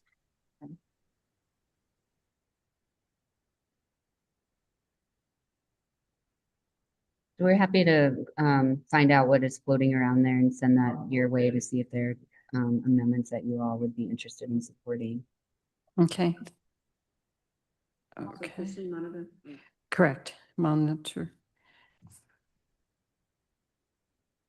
Okay, the next bill we have is House Bill 1113, modifications to elections. It modifies the Uniform Election Code of 1992 and the Colorado Open Records Act regarding elections, qualification and registration of electors, presidential electors, congressional vacancy elections, access to ballot by candidates, notice and preparation of elections, election judges, conduct of elections, mail ballot elections, changes to registration, election returns, vacancies in office, and election offenses. It makes quite a few changes regarding those things. I'm happy to go into more detail, but I don't want to just keep droning on. Sahari, is this the one that you mentioned would change the detainee voting? Yeah, with the inmate voting changes, I'm not happy. Honestly, I'm not happy about the changes that are proposed. Once again, it's the larger counties trying to get their way, I think, over being realistic. In the last election, the last general election, we went by the amount of incarcerated people in the jail. Now they want to make it about beds. How many beds are in the jail? And to my knowledge, and I could be wrong, but to my knowledge, we have many, many, many more beds than we have incarcerated. So last time we only had maybe 30 people and only 13 of them wanted to vote. So we had the option of being there for a full 6 hours or leaving once everyone was served. Now it would change that we would have to be there for 4 hours with no ability to leave once we've served the entire jail population in terms of voting. that would tie up my workers, which is fine, but it would also tie up the room at the jail that I know last time they needed to use for other things as soon as we vacated it. And Sahari, do they have you go one day during the election cycle, or do you have to go multiple days? No, we just had to go one day, and then you know, if somebody was not in the jail at the time we had the voting center open, we would absolutely make sure to go back and get them a ballot. That's not a problem. We do that every election. And then on election night, we went back and collected the ballots, which were deposited in a drop box. I understand the Clerks Association is considering amending this to float the idea that after our voting center at the courthouse closes for the day, that the jail would bring the inmates to here to vote. And I don't know how that would fly. For a small county, it's probably not, it's going to be a hassle, but it probably wouldn't be as much as, say, Jefferson County having to do that. But they wanted to use that as another option, and as opposed to us tying up a room at the jail. They couldn't use a provisional ballot if they don't have their own? Well, we would have them using the what we call the statewide ballot if they're not a resident of Gilpin County. Right. They would use a statewide ballot, not necessarily provisional ballot. It doesn't make sense to me that they would come here to vote in person at the voting center, because they wouldn't be using the machine for a statewide ballot. They would have to have a paper one anyway. But it was just something that the Clerks Association was talking about and maybe floating that idea. But if there's a way to get this back to talking about how many are incarcerated as opposed to how many beds there are, it would be, I think, that's my key sticking point in this whole cleanup bill.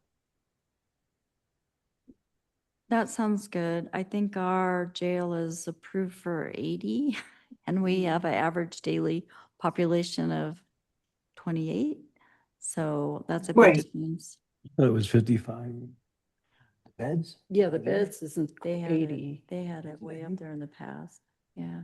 Well, Anyway. yeah, what about some of the other provisions too? I mean, or I guess I'd ask, as a whole, is the Clerk Associations that monitor, or I'm sorry, amend? Yeah, they were pushing for an amend. They were pushing for an amend also on the wait time hearings in section 29 for voting service and polling centers wait times. If we had an hour or more delay, the Clerks Association has taken the stance that essentially is public shaming, that we have to go and have a hearing to talk about why we had wait times. You know, it just, we can't predict how many voters are going to come at any one time. We're limited in how many machines we have to vote on. You know, we always hope that the electric and the internet stay flowing during an election. So there's a lot of things, and then to have to go and have a public hearing on it before the Secretary of State just sounds like a lot of shaming. But that's not as big a concern to me as the beds versus how many people are actually in the jail when we go to vote. Yeah, that amendment is odd to me for small counties, that Yes. they would have deputies bring people over. Yes. And then you'd have to have staff and election workers. Yeah. That just seems like a hardship on the sheriff's department for me. You know, we are certainly capable of going there. I think 4 hours is kind of overkill. Last time we were in and out in under 90 minutes. It doesn't take that long for them to vote. And when we were there in 2024, the people who wanted to vote were there. They were responsive to the deputies in the jail. They, you know, this is what we want to do. They were prepared. So the Clerks Association, they're officially registered as monitor, Mhm. but we can go check in with their lobbyists too and try to get a sense of, the amendments, if they've got a draft of this amendment that you're talking Yeah, about. Mike was on the I think call would the be other day, helpful. so he, Okay. he is aware Great. of the whole, this, I think this was the biggest dissension with the jail. And then there were other questions with, voting at the, colleges, but that doesn't affect us, so. Right. Okay.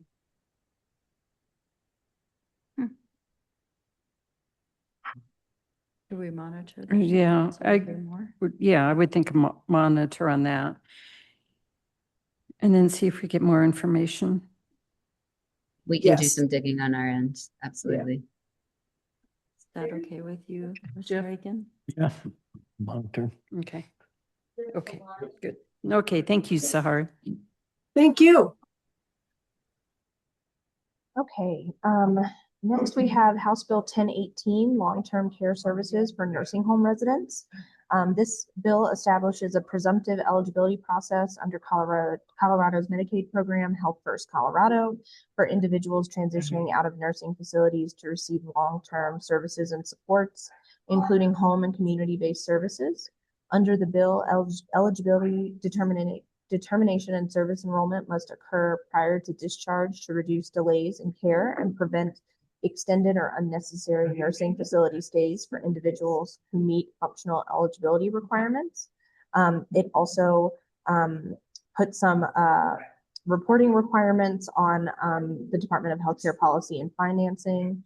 And then implementation of the bill is contingent on federal authorization and requires HCPF to modify the state plan and HCBS waivers.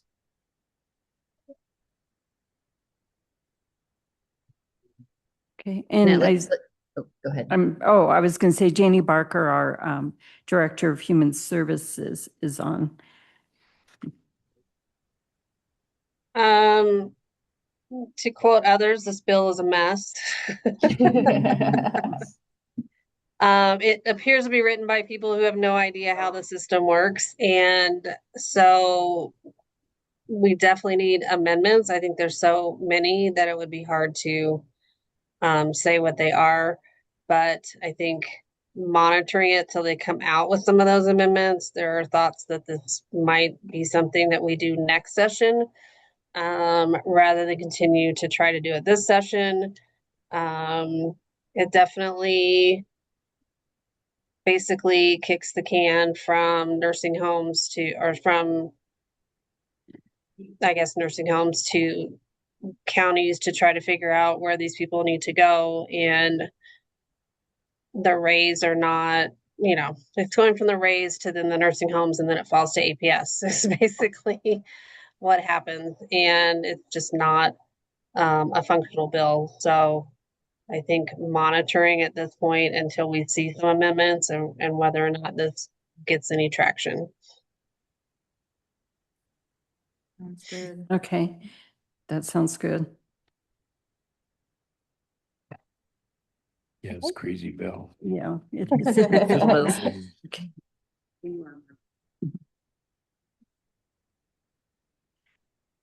Okay, great. Next we'll go to House Bill 1024, raising the age of voluntary relinquishment of a child. So under current law, a parent can voluntarily relinquish their child to a fighter or hospital or community clinic emergency center staff if the child is less than 72 hours old. This bill allows a parent to voluntarily relinquish the child if the child is 30 days old or younger.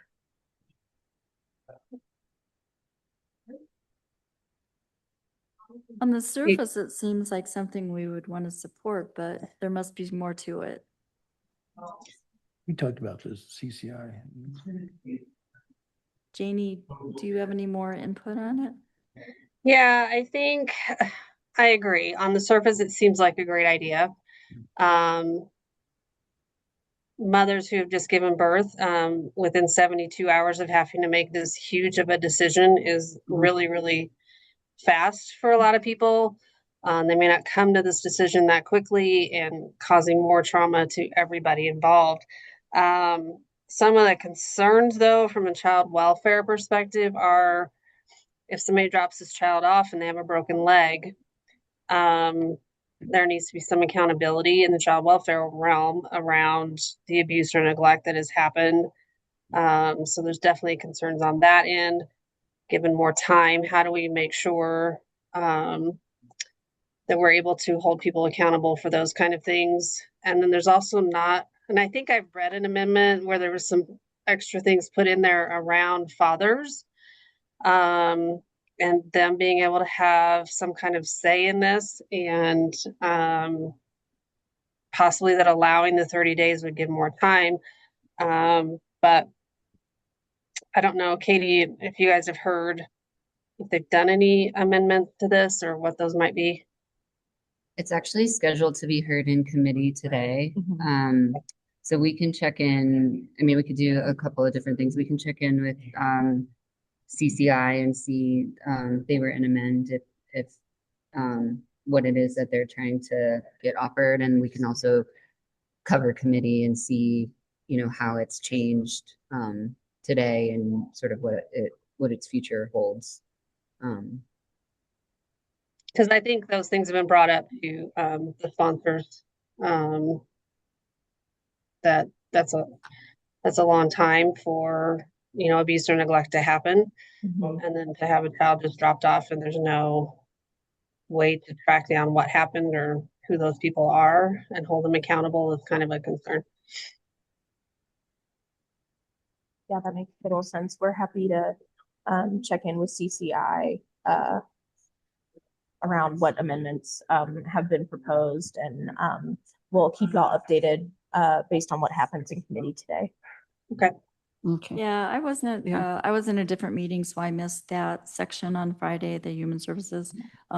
Susan, do you remember any? Yeah, it was pretty much what Janie had said. I mean, it was good in some ways for the mother to have more time to contemplate this.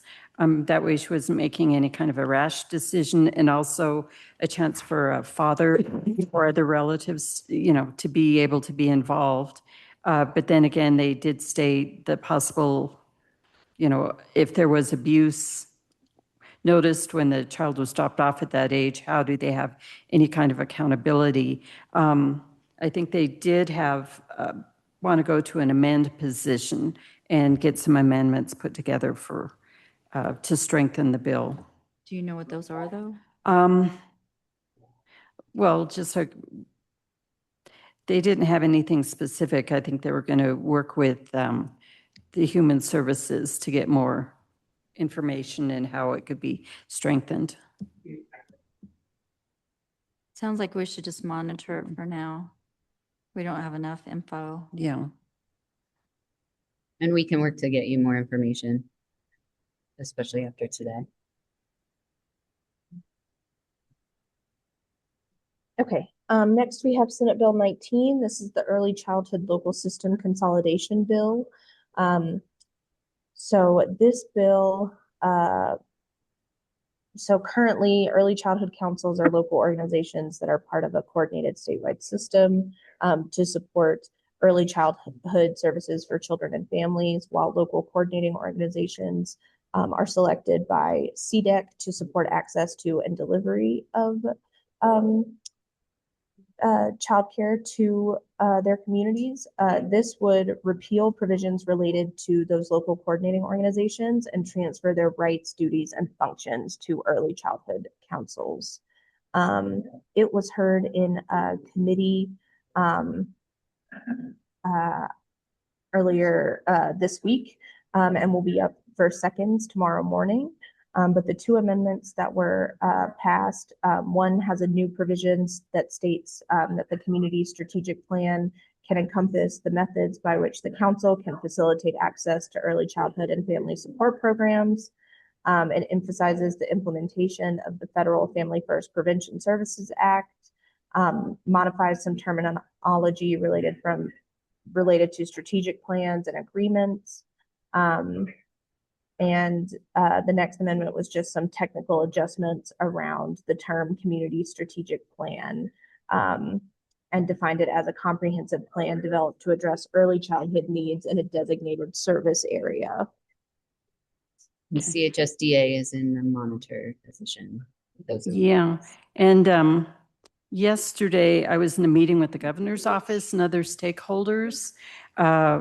We've got a big stake in this, in that we've just changed, or we're electing to change our early childhood council, and that would be JCPH, and they would also be contracting with our LCO, Triad Bright Futures. So anyway, what came out of this is we met with, I think it was Senator Byrd, who was there as well, and we did discuss those amendments, which were not satisfactory at all to any of the stakeholders. So I would like us to go to an amend position with the specific amendments that we brought to him, and he said he was going to attempt to carry forward. There were questions in regards to, they reference contracts. And we wanted to ensure that the contracting, there could be 2 contracts available or even multiple, whereas they only specified 1 contract being used in reference to working with LCOs or changing over the UPK abilities. We wanted to make sure that decision-making is left with the counties, not, and that when you mentioned the strategic programming or plans to be approved, that really goes against why LCOs were made, and to involve local counties, because even with these amendments, the decision-making would stay with CDEC, and we want that decision-making to stay with the local entities. And then also the third one was a push for a 3-year transitional period, because the 1 year is just not, just the capability to undergo what the UPK needs to have to be supported, as well as CCAP. 1 year is not going to do that. It'll undermine those programs and undermine the UPK and the families it serves. So we were pushing for a 3-year transitional period, and as well as 100% of the funding needs to continue, because without that, UPK will just cease to exist, is what it came down to. Anyway, so those were, everyone was pretty strongly for those, and that's, I think those, I'm hoping that amendment does come forth clearly when it's on the floor tomorrow morning. We were assured that that's what it was going to be. And this stems from, I know there were people there from Adams County, Denver, and then the Jeffco, Gilpin, Clear Creek Triad. And it was clarified that within those, with those 3 groups, we represented over 1/3 of young children utilizing UPK. So we stress that. And that LCOs or the ECCs are not, and they were there and stated they were not able or would be capable of taking on just the UPK part of the programming themselves at this point. Commissioner Berman, may I ask, with decision-making with the counties, decision-making, like what are some examples? Well, the strategic planning is definitely one. And also that would, right now under statute, we have the ability to monitor and ask for information from the ECC, the Early Childhood Council, as far as their programming, their goals, and any information if they're meeting those goals. And we have input in terms of establishing what those goals are. Under this bill, that changes, and CDEC would be the one to oversee the strategic planning and any information, and set what they would feel is an accomplishment, which may differ from how we see it on the ground. So it's not just decision-making, it's input to the formulation of the strategic plan. Exactly, because while they did state, well, we could let them know what we saw as valuable, it would inevitably come down to CDAC as to decide whether or not that's of any value or not. Do you want us as a board to take an amend position? Yeah, an amend position. I know CCI, we'd spoken with Kevin, who's handling that, I believe. And so CCI did go into an amend position for this, and they were given this information as well to support these amendments going forward. Janie, do you have a thought about amend with the ones that Susan mentioned? I would agree with her on that. There's definitely some loss of local control, and I know that that's important for Gilpin County. Yeah, and just too, with the realization that CDEC at some point with the ECCs, we're supposed to be doing some of this monitoring and all, and that was not getting done. And that's why our 3-county triad, as well as Eagle County, had decided to go ahead and start making some changes in regards to the early childhood council and all. So anyway, so it's just having that history is all that raise those concerns. So like I said, I'd recommend we go with an amend position, and then we can go ahead and make sure and follow closely that those 4 points are included and followed. And luckily, it did seem like the bill sponsorship was able to, they were open to considering these. And unfortunately, the governor's office was a little silent on the calls, so we'll have to see what happens with that. Absolutely. That's great. Well, we can absolutely go connect with those folks and see what we can do to be helpful in terms of getting those amendments. And if it's possible, if you have them to share with us, that would be great. And if you don't, that's okay. We can get them direct from the lobbyists as well. Oh, okay. Yeah, I can go ahead and I can send that as well. And then I know Ed Bauer, Jeffco's lobbyist, right, Bowich is involved as well. And I think he was monitoring on the call too.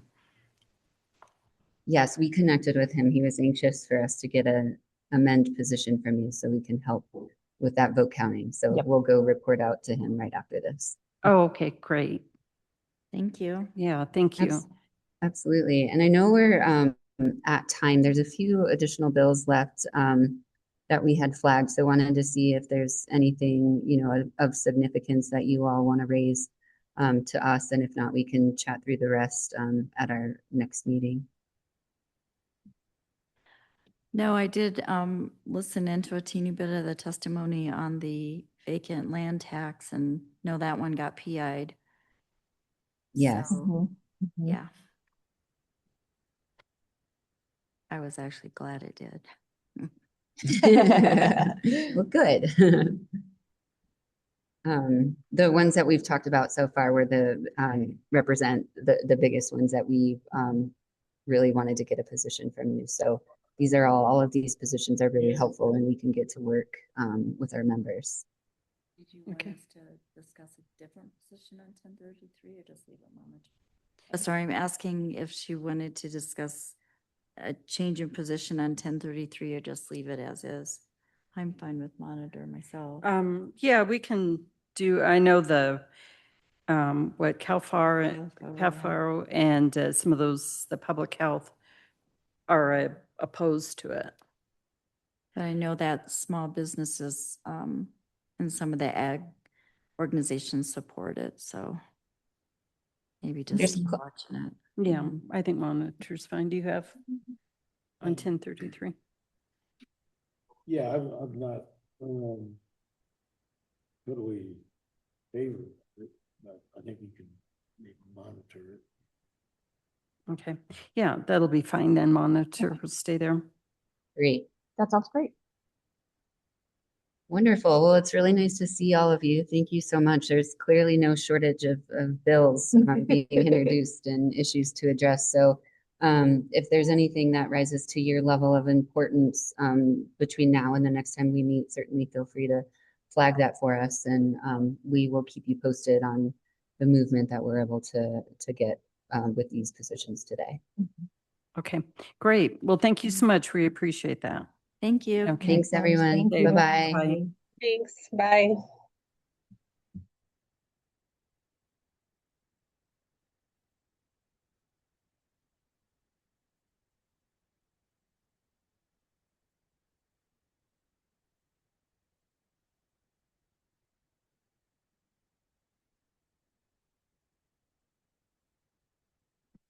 Right. Okay, and then we'll see. Looks like we're at 2:03, and we'll say the meeting is now adjourned.